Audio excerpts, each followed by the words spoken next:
کرنے کے لیے جو لشکر تیار کیا تھا وہ مکہ میں اکٹھا ہو چکا تھا۔ اس کی کل تعداد 3000 تھی۔ اس میں 700 افراد نے زرہ پہن رکھی تھی، گھڑ سوار 200 کے لگ بھگ تھے، اور رسد اور سامان جنگ 3000 اونٹوں پر لدا ہوا تھا۔ یہ لشکر کوچ کے لیے تیار تھا۔ خالد کو ایک روز پہلے کی بات کی طرح یاد تھا کہ اس لشکر کو دیکھ کر وہ کس قدر خوش ہوا تھا۔ انتقام کی آگ بجھانے کا وقت آ گیا تھا۔ اس لشکر کا سالار اعلیٰ ابو سفیان تھا اور خالد اس لشکر کے ایک حصے کا کمانڈر تھا۔ اس کی بہن بھی اس لشکر کے ساتھ جا رہی تھی۔ اس کے علاوہ 14 عورتیں اس لشکر کے ساتھ جانے کے لیے تیار تھیں۔ ان میں ابو سفیان کی بیوی ہند بھی تھی۔ عمرو بن العاص کی اور ابو جہل کے بیٹے اکرمہ کی بیویاں بھی شامل تھیں۔ باقی سب گانے بجانے والیاں تھیں۔ سب کی آواز میں سوز تھا اور ان کے ساز دف اور ڈھولک تھے۔ ان عورتوں کا جنگ میں یہ کام تھا کہ جو شیلے اور جذباتی گیت گا کر سپاہیوں کا حوصلہ بلند رکھیں اور ان کی یاد تازہ کرتی رہیں جو جنگ بدر میں مارے گئے تھے۔ خالد کو افریقہ کا ایک حبشی یاد آیا جس کا نام وحشی بن حرب تھا۔ وہ قریش کے ایک سردار جبیر بن مطعم کا غلام تھا۔ وہ دراز قد اور سیاہ رو اور طاقتور تھا۔ اس نے برچھی مارنے کے فن میں شہرت حاصل کی تھی۔ اس کے پاس افریقہ کی بنی ہوئی برچھی تھی۔ اس کا افریقی نام کچھ اور تھا۔ اسے عربی نام جبیر نے اس کے جنگی کمالات دیکھ کر دیا تھا۔ بن حرب کوچ سے کچھ دیر پہلے جبیر بن مطعم نے اسے کہا، مجھے اپنے چچا کے خون کا بدلہ لینا ہے، شاید مجھے موقع نہ مل سکے۔ میرے چچا کو بدر کی لڑائی میں محمد صلی اللہ علیہ وسلم کے چچا حمزہ نے قتل کیا تھا۔ اگر تم حمزہ کو قتل کر دو تو میں تمہیں آزاد کر دوں گا۔ حمزہ میری برچھی سے قتل ہوگا، وحشی بن حرب نے کہا۔ یہ حبشی غلام اس طرف جا نکلا جہاں وہ عورتیں اونٹوں پر سوار ہو چکی تھیں جو اس لشکر کے ساتھ جا رہی تھیں۔ کسی عورت نے اسے پکارا، وہ رک گیا۔ دیکھا کہ ابو سفیان کی بیوی ہند اسے بلا رہی تھی۔ وہ اس کے قریب چلا گیا۔ ہند نے کہا کہ حیران نہ ہو، میں نے بلایا ہے، میرا سینہ انتقام کی آگ سے جل رہا ہے، میرا سینہ ٹھنڈا کر دے۔ غلام نے کہا، حکم خاتون، اپنے سالار کی زوجہ کے حکم پر اپنی جان بھی دے دوں گا۔ بدر میں میرے باپ کو حمزہ نے قتل کیا تھا۔ ہند نے کہا، تو حمزہ کو اچھی طرح پہچانتا ہے، یہ دیکھ میں نے سونے کے جو زیورات پہن رکھے ہیں، اگر تو حمزہ کو قتل کر دے گا تو یہ سب زیورات تیرے ہوں گے۔ وحشی بن حرب نے ہند کے زیورات پر نظر ڈالی تو وہ مسکرایا اور زیر لب پرعزم لہجے میں بولا، حمزہ کو میں ہی قتل کروں گا۔ خالد کو اپنے لشکر کا کوچ یاد تھا۔ اسی رستے سے لشکر مدینہ کو گیا تھا۔ اس نے ایک بلند جگہ کھڑے ہو کر لشکر کو دیکھا تھا۔ اس کا سینہ فخر سے پھیل گیا۔ اسے مدینہ کے مسلمانوں پر رحم آ گیا تھا، لیکن اس رحم نے بھی اسے مسرت دی تھی۔ یہ خون کی دشمنی تھی، یہ اس کے وقار کا مسئلہ تھا۔ مسلمانوں کو کچل ڈالنا اس کا عزم تھا۔ جنگ احد کے بہت دن بعد اسے پتہ چلا تھا کہ جب مکہ میں قریش اپنا لشکر جمع کر رہے تھے تو اطلاع رسول کریم کو مل گئی تھی، اور جب یہ لشکر مدینہ کے راستے میں تھا تو رسول خدا صلی اللہ علیہ وسلم کو اس کی رفتار، پڑاؤ اور مدینہ سے فاصلے کی اطلاعیں مسلسل ملتی رہی تھیں۔ آپ صلی اللہ علیہ وسلم کو لشکر کے مکہ سے کوچ کی اطلاع حضرت عباس رضی اللہ عنہ نے دی تھی۔ قریش کے اس لشکر نے مدینہ سے کچھ میل دور کوہ احد کے قریب ایک ایسی جگہ کیمپ کیا تھا جو ہری بھری تھی اور وہاں پانی بھی تھا۔ خالد کو معلوم نہ تھا کہ مسلمانوں کے 2 جاسوس اس لشکر کی پوری تعداد دیکھ آئے ہیں اور رسول کریم صلی اللہ علیہ وسلم کو بتا چکے ہیں۔ 21 مارچ 625 کے روز رسول کریم صلی اللہ علیہ وسلم نے اپنی فوج کو کوچ کا حکم دیا اور شیخین نامی ایک پہاڑی کے دامن میں خیمہ زن ہوئے۔ آپ صلی اللہ علیہ وسلم کے ساتھ 1000 پیادہ مجاہدین تھے، جن میں 100 نے سروں پر زرہ پہن رکھی تھی۔ مجاہدین کے پاس صرف 2 گھوڑے تھے، جن میں سے ایک نبی صلی اللہ علیہ وسلم کے پاس تھا۔ اس موقع پر منافقین کے نفاق کا پہلا خطرناک مظاہرہ ہوا جو غداری کے مترادف تھا۔ مدینہ کے بعض ایسے لوگوں نے اسلام قبول کر لیا تھا جو دل سے مسلمان نہیں ہوئے تھے۔ انہیں رسول کریم صلی اللہ علیہ وسلم نے منافقین کہا تھا۔ کسی کے متعلق یہ معلوم کرنا کہ وہ سچا مسلمان ہے یا منافق بہت مشکل تھا۔ جب مجاہدین مدینہ سے شیخین کی پہاڑی کی طرف کوچ کرنے لگے تو ایک با اثر آدمی جس کا نام عبداللہ بن ابی تھا رسول صلی اللہ علیہ وسلم کے ساتھ اس بحث میں الجھ گیا کہ قریش کا لشکر 3 گنا ہے، اس لیے مدینہ سے باہر جا کر لڑنا نقصان دہ ہوگا۔ آپ صلی اللہ علیہ وسلم نے مجاہدین کے دوسرے سرداروں سے رائے لی تو اکثریت نے یہ کہا کہ شہر سے باہر لڑنا زیادہ بہتر ہوگا۔ آپ صلی اللہ علیہ وسلم عبداللہ بن ابی کے ہی ہم خیال تھے، لیکن آپ نے اکثریت کا فیصلہ ہی منظور فرمایا اور کوچ کا حکم دے دیا۔ عبداللہ بن ابی نے شہر سے باہر جانے سے انکار کر دیا۔ اس کے پیچھے ہٹنے کی دیر تھی کہ لشکر میں سے 300 آدمی پیچھے ہٹ گئے۔ تب پتہ چلا کہ یہ سب منافقین تھے اور عبداللہ ان کا سردار ہے۔ اب 3000 کے مقابلے میں مجاہدین کی نفری صرف 700 رہ گئی تھی۔ رسول کریم صلی اللہ علیہ وسلم دل برداشتہ نہ ہوئے اور 700 ہی کو ساتھ لے کر کوہ احد کے دامن میں شیخین کے مقام پر پہنچے۔ خالد نے ایک بلند ٹیکری پر کھڑے ہو کر مسلمانوں کی ترتیب دیکھی اور اس نے اپنے سالار ابو سفیان کو بتا کر اپنے دستے کی جگہ طے کر لی۔ رسول اکرم صلی اللہ علیہ وسلم نے مجاہدین کو کم و بیش 1000 گز لمبائی میں پھیلا دیا۔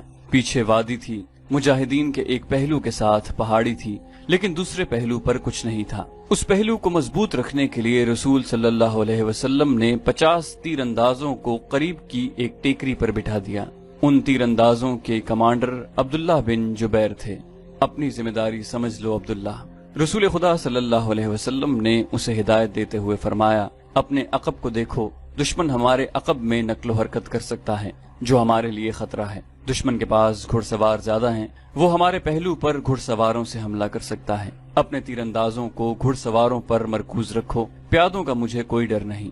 تقریباً تمام مستند مورخین، جن میں ابن حشام اور واقدی خاص طور پر قابل ذکر ہیں، لکھتے ہیں کہ رسول کریم صلی اللہ علیہ وسلم نے عبداللہ بن جبیر رضی اللہ عنہ کو واضح الفاظ میں کہا تھا، ہمارا عقب صرف تمہاری بیداری اور مستعدی سے محفوظ رہے گا، تمہاری ذرا سی کوتاہی بھی ہمیں بڑی ذلت آمیز شکست دے سکتی ہے۔ یاد رکھو عبداللہ، اگر تم دشمن کو بھاگتے ہوئے اور ہمیں فتح یاب ہوتے ہوئے دیکھ لو تو بھی اس جگہ سے نہ ہلنا۔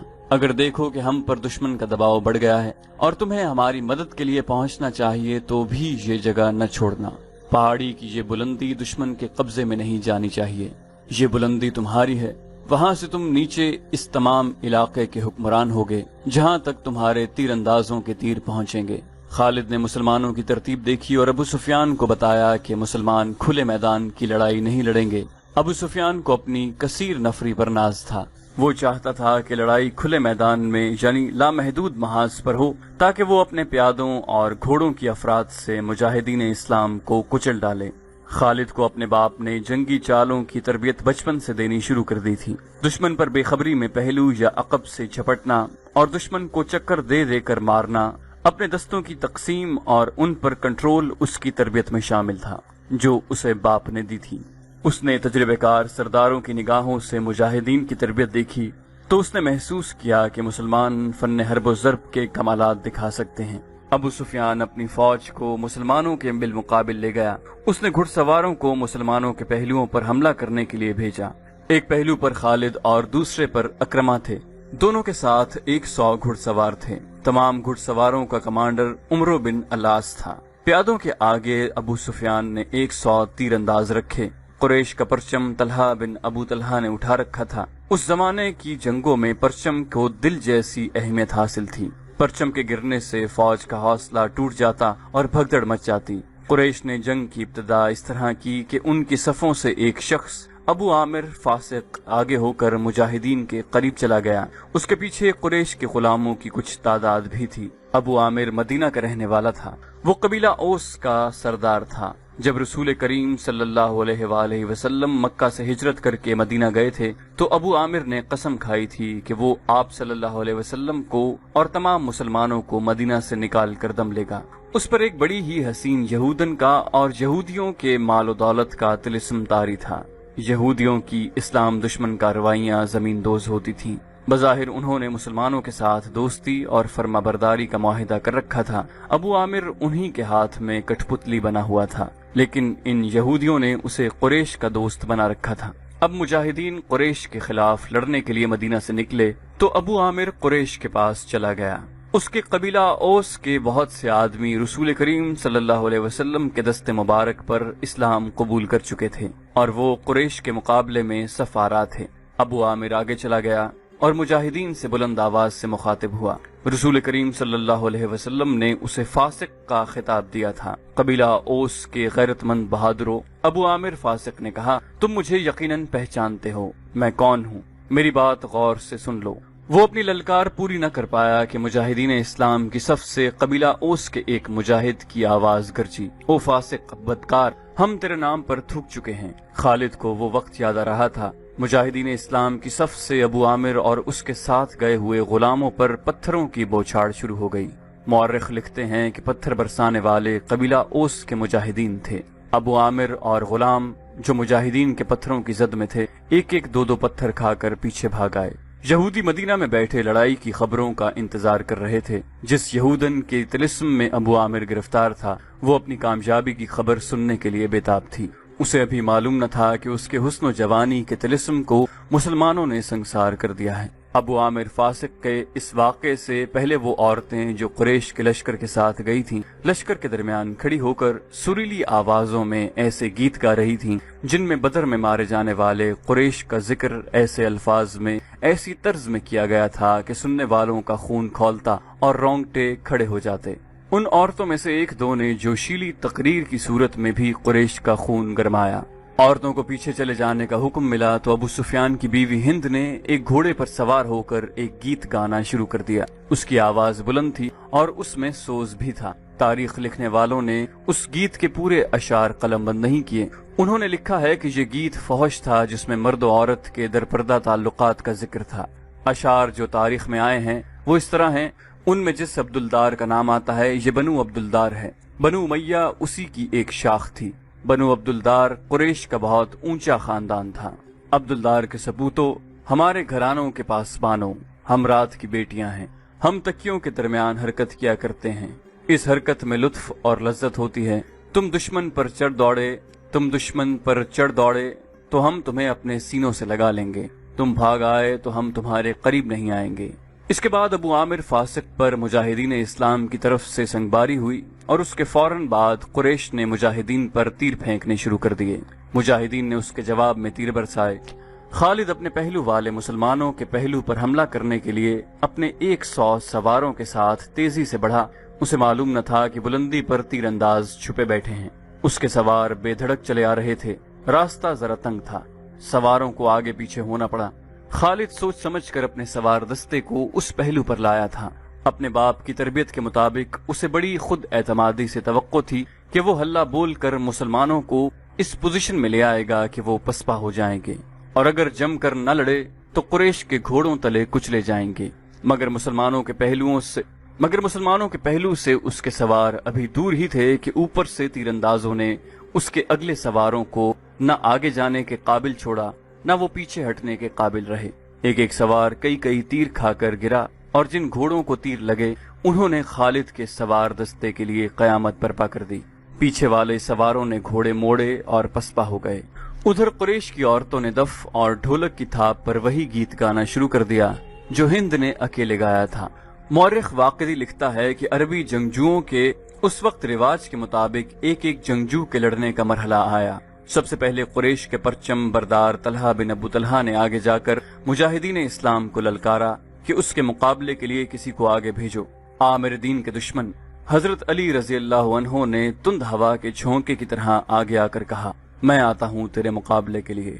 طلحہ اپنے قبیلے کا پرچم تھامے تلوار لہراتے ہوئے بفرا ہوا آیا، مگر اس کا وار ہوا کو چیرتا ہوا گزر گیا۔ وہ ابھی سنبھل ہی رہا تھا کہ حضرت علی کی تلوار نے اسے ایسا گہرا زخم لگایا کہ پہلے اس کا پرچم گرا، پھر وہ خود گرا۔ قریش کا ایک آدمی دوڑا آیا اور پرچم اٹھا کر لے گیا۔ حضرت علی اسے بھی گرا سکتے تھے، مگر انفرادی مقابلوں میں یہ روا نہ تھا۔ طلحہ کو اٹھا کر پیچھے لے آئے۔ اس کے خاندان کا ایک اور آدمی آگے بڑھا۔ میں انتقام لینے کا پابند ہوں، وہ للکار کر آگے گیا، آ میری تلوار کی کاٹ دیکھ۔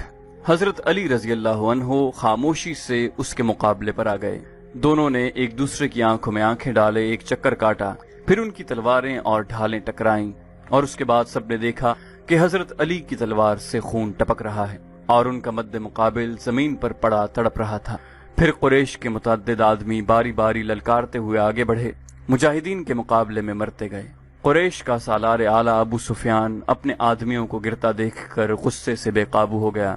جنگی دستور کے مطابق اسے انفرادی مقابلے کے لیے نہیں اترنا چاہیے تھا، کیونکہ وہ سالار تھا۔ اس کے مارے جانے سے اس کی فوج میں ابتری پھیل سکتی تھی، لیکن وہ اپنے آپ پر قابو نہ رکھ سکا۔ وہ گھوڑے پر سوار تھا، اس نے گھوڑے کو ایڑ لگائی اور للکارتا ہوا آگے چلا گیا۔ اس کی بیوی ہند نے اسے جاتے دیکھا تو اپنے اونٹ پر سوار ہو کر آگے چلی گئی اور بڑی بلند آواز سے وہی گیت گانے لگی۔ ابو سفیان گھوڑے پر سوار تھا، لیکن اس کے مقابلے کے لیے جو مسلمان آگے آیا وہ پیادہ تھا۔ تاریخ اسے حنظلہ بن ابو عامر رضی اللہ عنہ کے نام سے یاد کرتی ہے۔ ابو سفیان کے ہاتھ میں لمبی برچھی تھی۔ کسی کو بھی توقع نہ تھی کہ تلوار والا پیادہ برچھی والے گھڑ سوار سے زندہ بچ جائے گا۔ ابو سفیان کا گھوڑا حنظلہ رضی اللہ عنہ پر سرپٹ دوڑا آیا۔ ابو سفیان نے برچھی تول کر پھر تاک کر ماری، لیکن حنظلہ رضی اللہ عنہ پھرتی سے ایک طرف ہو گئے۔ اس طرح 3 مرتبہ ہوا۔ تیسری مرتبہ ابو سفیان کا گھوڑا نکل گیا تو حنظلہ اس کے پیچھے دوڑ پڑے۔ گھوڑا رک کر پیچھے کو مڑا تو حنظلہ رضی اللہ عنہ اس تک پہنچ چکے تھے۔ ابو سفیان اسے دیکھ نہ سکا۔ حنظلہ نے گھوڑے کی اگلی ٹانگوں پر ایسا زوردار وار کیا کہ گھوڑا گر پڑا۔ ابو سفیان دوسری طرف گرا۔ حنظلہ رضی اللہ عنہ اس پر حملہ کرنے کو آگے بڑھے تو ابو سفیان گرے ہوئے گھوڑے کے ارد گرد دوڑ کر اپنے آپ کو بچانے لگا، اور اس کے ساتھ ہی اس نے قریش کو مدد کے لیے پکارا۔